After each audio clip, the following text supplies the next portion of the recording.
Apple decided it needed to Google a solution for its Maps app late Wednesday. The BBC has more details. Google Maps have made their way back onto the iPhone. It comes nearly 3 months after Apple replaced Google Maps as the inbuilt navigation system with its own system, which proved to be far inferior to Google's. The latest edition of Google Maps includes the ability to search for different routes, as well as rotating 2D and 3D views. It also adds turn-by-turn navigation, which wasn't available on previous versions of Google's app. The prime example of Apple Maps' flaws was when it gave several drivers in Australia a bum steer by about 45 miles, which resulted in several cases of people getting lost in the Australian bush. The criticism of Apple's mapping technology became so pointed that the company's CEO even recommended iPhone users try alternatives like Bing, MapQuest, and Waze, or use Google or Nokia Maps by going to their websites. So how does the tech world feel about Google Maps coming back in black, so to speak? A blogger for all things digital says just because Google Maps is back, don't expect everyone to download it, but more than a few iPhone 5 holdouts will be happy and make the switch. A writer for the New York Times says the big difference between the two is hundreds of Google employees have spent years hand-editing the maps,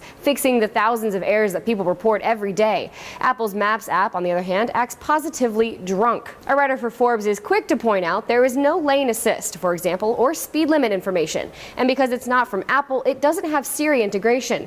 That means if you ask Siri for directions, you'll get them on Apple Maps. While a writer for Time says there was no reason for Apple to nix Google Maps, by bringing the app to the iPhone, Google just gave Apple's phone a boost in its never-ending battle against handsets based on Google's own Android.